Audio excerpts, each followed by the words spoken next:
Salut tout le monde, c'est Imanifit. Je vous retrouve aujourd'hui pour vous parler des concours infirmiers. Voilà, j'ai réussi mon écrit, je suis trop contente. Il me reste encore une étape, mais voilà, je voulais partager un peu tout ça avec vous, tout le concours, comment ça se déroule.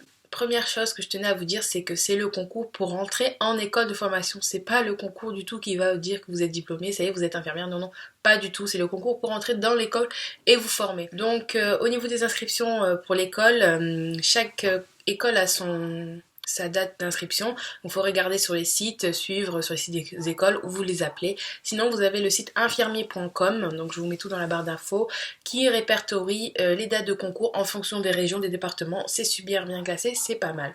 Après, au niveau des concours, vous avez des coûts. Oui, il y a des coûts d'inscription, donc ça varie entre 70 et 150 euros. Perso, dans la région PACA, c'est minimum 100 euros, voire plus. Oui, moi je les ai passés ici, donc voilà, c'est super. De toute façon qu'après, vous avez aussi des lettres à payer, des timbres, tout ça, donc faut... Voilà, ça revient à vite cher, surtout si vous en passez plusieurs. Vous pouvez passer plusieurs concours pour rentrer dans différentes régions. Après, au niveau du concours en lui-même, vous avez deux épreuves différentes. Donc une épreuve écrite et une épreuve orale, qu'on appelle l'entretien aussi. Après, comment ça s'organise aux épreuves, au niveau de l'épreuve écrite? Vous avez deux petites épreuves aussi. C'est une épreuve de test psychotechnique avec des tests d'attention, des tests de logique, des tests de réflexion, des maths. Oui, il y a des maths. Et vous avez aussi la partie culture générale. Donc, culture générale, vous avez généralement un texte de une page ou une page et demie. Et vous avez trois questions. Donc, dans la région PACA, ça s'organise comme ça. Généralement, vous avez la première question sur lire les idées principales, résumé du texte. Deuxième question, c'est commenter une phrase. Donc la phrase, généralement, elle a c'est avec des données chiffrées, donc il faudra commenter, expliquer. Et la dernière question, c'est là où vous sortez un max vos connaissances, c'est la question d'argumentation. Donc là, ils vont vous demander, par exemple, l'an dernier, il y a eu tant blessés sur les routes, comment expliquez-vous ce chiffre, etc. C'est là que vous pourriez sortir vos connaissances sur les thèmes sanitaires et sociaux. Après, pour passer à l'oral, il faut être admissible. Admissible, c'est quoi? Il faut que vous ayez un minimum de 20 sur 40. Ça veut dire, par exemple, avoir 10 et 10 en test et en culture G. Voilà, c'est parfait. Vous passez à l'oral. Attention, il y a un autre critère qui peut être éliminatoire, c'est d'avoir moins de 8 à une des deux épreuves. Imaginons, comme moi l'année dernière, j'ai eu 12,5 en culture G. Et j'ai eu 7,5 en test. Vous allez me dire, c'est super, ça fait 20 sur 40. Mais non, comme j'ai eu 7,5, ça fait une note en dessous de 8, donc je passais pas. Voilà. Bon, si vous êtes admissible, super, vous allez à l'oral.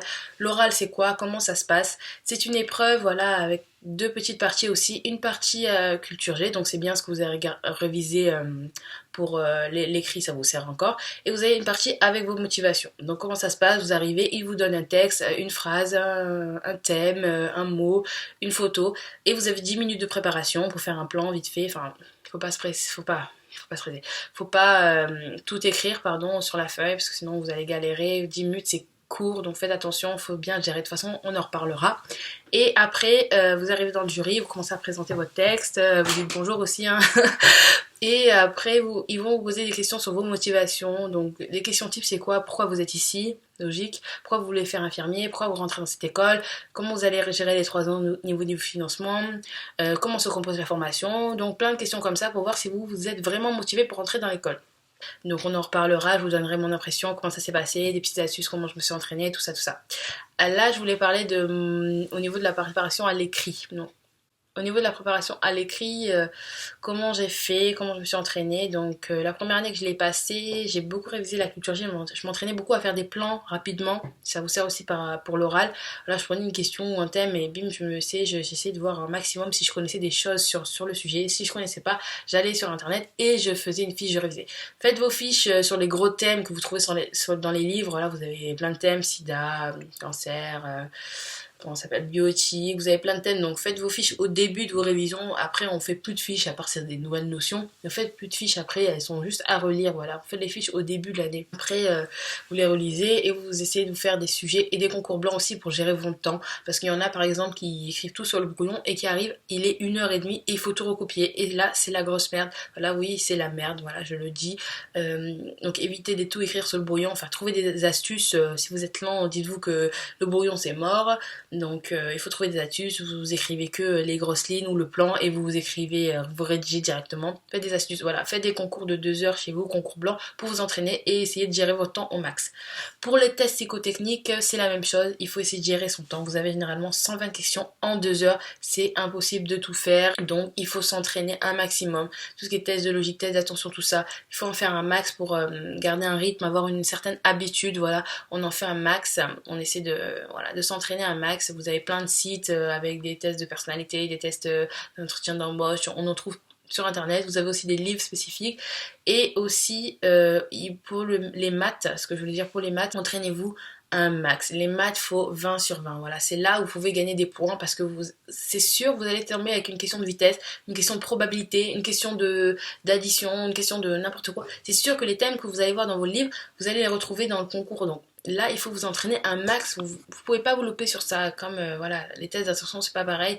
Vous pouvez vous dire, il y aura un mastermind, il n'y en aura pas. Là, on sait pas. Mais les maths, c'est obligé. Il y a quelque chose que vous avez déjà vu, donc entraînez-vous à fond. Il y a des bouquins, prenez un bouquin spécifique pour maths, moi c'est ce que j'avais fait, je vous mettrai le mien dans la barre d'infos, il était génial, avec tous les cours bien détaillés, des exercices d'évolution, progression, ça progresse doucement, et après on évolue, voilà. Mais prenez un livre spécifiquement les maths et entraînez-vous à 200%. Après moi je conseille pas de prendre les gros livres qui sont tout complets, avec tout dedans, parce que il y a tout, il y a tellement tout, mais qu'il n'y a rien non plus. En gros, ce que je vais dire, c'est que voilà, il y a des petites parties de culture G, une petite partie de maths, une petite partie de tests et au final vous avez rien. Alors voyez vos lacunes, faites des tests, voyez si vous avez plus de problèmes en maths, prenez un gros livre de maths pour vous entraîner beaucoup. Après prenez un livre avec que des sujets, pour moi je prenais des livres surtout avec les sujets de 2 heures, c'est mieux pour s'entraîner. On y va, de toute façon il y a des exercices corrigés, ils vous expliquent la méthode, vous la comprenez au fur et à mesure. Après un autre truc que je trouve super, c'est le groupe sur Facebook Concours Infirmier 2016. Chaque année ça change, il y aura 2017 l'année prochaine, qui est génial. Il y a je sais pas combien de personnes dessus, il y a tous ceux qui passent concours, il y a des infirmiers, il y a des ESI, des étudiants en soins infirmiers.